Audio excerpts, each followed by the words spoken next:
नमस्कार, आप देख रहे हैं न्यूज टाइम। आज चलते हैं खास खबर की तरफ। हिमाचल प्रदेश में स्वर्ण आयोग के गठन की मांग को लेकर 15 नवंबर को राजधानी शिमला से शुरू हुई यात्रा देवभूमि श्रवण मोर्चा व देवभूमि क्षत्रिय संगठन की पद यात्रा कल देर शाम हिमाचल प्रदेश के पांवटा साहिब पहुंची। वहीं यात्रा में आज उत्तराखंड का प्रवेश द्वार कुल्हाल पुल से होकर विकास नगर के हरबटपुर में पहुंचकर श्रवण समाज के लोगों ने इस यात्रा का स्वागत किया।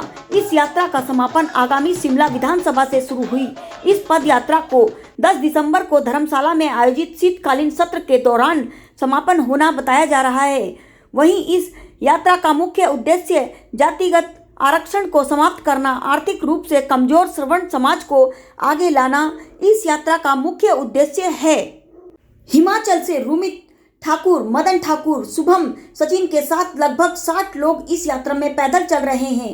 वहीं आज उत्तराखंड के आगमन पर उनका कुल्हाल में स्वागत करने के लिए गिरीश डालाकोटी अध्यक्ष उत्तराखंड प्रगतिशील पार्टी, अचल शर्मा अध्यक्ष प्रतिष्ठा सेवा समिति, शुभम सकलानी अध्यक्ष विकास नगर ब्रिगेड, प्रवीण शर्मा सर्वधर्म एकता मंच, संजय कौशिक अध्यक्ष स्वर्ण समाज हरबटपुर। वहीं हरबटपुर पहुंचने पर इन सभी का लोगों ने भव्य स्वागत किया। आइए देखते हैं।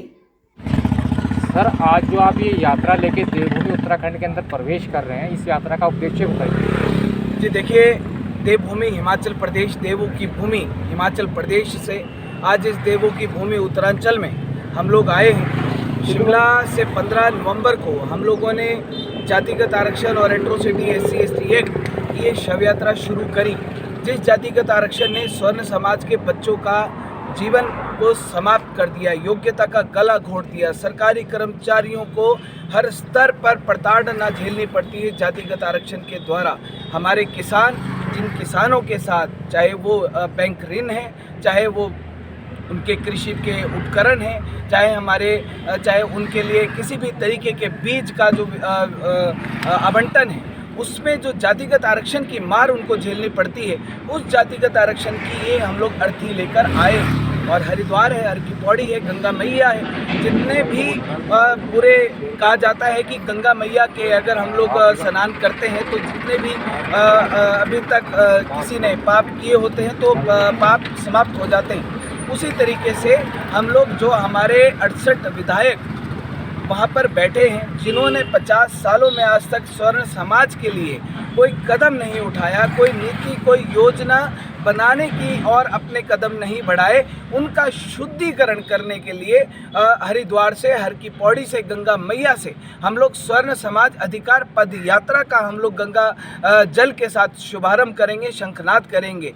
आज इस हम लोग हरबटपुर में पहुँचे हैं। जिस प्रकार हमारे हिमाचल के हमारे समस्त स्वर्ण समाज के 62 लाख लोगों ने अपना पूर्ण सहयोग हमें दिया है, पूर्ण आशीर्वाद हमें दिया है, वही हम लोग कामना करते हैं कि उत्तराखंड में आए हैं, देवों की भूमि में आए हैं, तो यहाँ पर रहने वाला जो समस्त स्वर्ण समाज है वो हमें पूर्ण सहयोग करेगा, पूर्ण आशीर्वाद देगा। जितने हमारे यहाँ के संगठन हैं, चाहे वो हिंदू संगठन है, चाहे हमारे राजपूत संगठन है, ब्राह्मण संगठन है, वैश्य संगठन है, तो जितने भी हमारे स्वर्ण समाज के संगठन हैं वो सभी के सभी संगठन इस यात्रा में अपना पूर्ण सहयोग देंगे, पूर्ण अपना साथ देंगे, ऐसी हम लोग कामना करते हैं। अगर सरकार आपकी इस यात्रा से कोई मतभेद रखती है या कोई बात होती है तो इस यात्रा के बाद आपका क्या स्टैंड रहेगा? जी देखिए, पहली बात की स्वर्ण आयोग गठन जो हिमाचल प्रदेश में इस टाइम सबसे बड़ा मुद्दा है और पिछले 10 महीनों से हम लोग स्वर्ण आयोग गठन की मांग को लेकर लगातार चलें और उसी स्वर्ण आयोग गठन को देखते हुए भी हिमाचल में आपने उपचुनाव देखे तो उसमें नोटा का प्रयोग सबसे ज़्यादा संख्या में हुआ। वहाँ की स्थानीय सरकार, भाजपा की सरकार चारों खाने चित हुई। स्वर्ण समाज ने अपनी जो रोमित भाई और मदन भाई ने शुरुआत की है, ये बहुत अच्छी शुरुआत की है। हर स्वर्ण चाहता था कि शुरुआत हो, लेकिन निकलता नहीं था। या आप उसे कह लो कि एक राष्ट्रवाद का, फर्जी राष्ट्रवाद का जामा पहना रखा था। बोले जी जो बीच में आएगा रेल पटरी उखाड़ेगा, वो काम स्वर्ण नहीं करता था। लेकिन आज 75 साल 73 साल के बाद भी अगर वो व्यवस्थाएं आप नहीं बदल पाए, संविधान के अंदर आप कहते हो कि अगर उनका मूल अधिकार है तो हमारे भी मूल अधिकार है। आज मैं अभी आपको एक वीडियो दिखाता हूँ, ये यात्रा चल रही है, इन्होंने किसी का विरोध नहीं किया, कोई वो नहीं किया। लेकिन हम बार बार देख रहे थे कि इन्हें धमकी दी जा रही कि उत्तराखंड में प्रवेश करोगे हम देख लेंगे। शायद हम पहले ना करते, लेकिन जब इनके ऊपर विरोध हुआ तो हमने भी फिर लिखा कि अगर उत्तराखंड में जो विरोध करेगा उसका जवाब हम देंगे। और हम अभी भी कह रहे हैं अगर किसी में दम है वो आके दिखाए, हम देते हैं जवाब। दूसरी चीज़, अभी एक वीडियो वायरल हो रहा है, वो इनको हरियाणा से धमकी दे रहा है। अगर आप चाहें मैं वो वीडियो भेज सकता हूँ मीडिया को। वो कहता है कि हम 2 अप्रैल दिखा देंगे बीमा कोरेगांव क्या हुआ था। तो अगर उसे समझना पड़ेगा, अगर वो भीमा कोरेगांव को जानते हैं तो शायद उनके पास 1 या 2 होंगे। राजपूताने का इतिहास उठा लें, ब्राह्मण वंश का इतिहास उठा लें, वैश्यों का इतिहास उठा लें।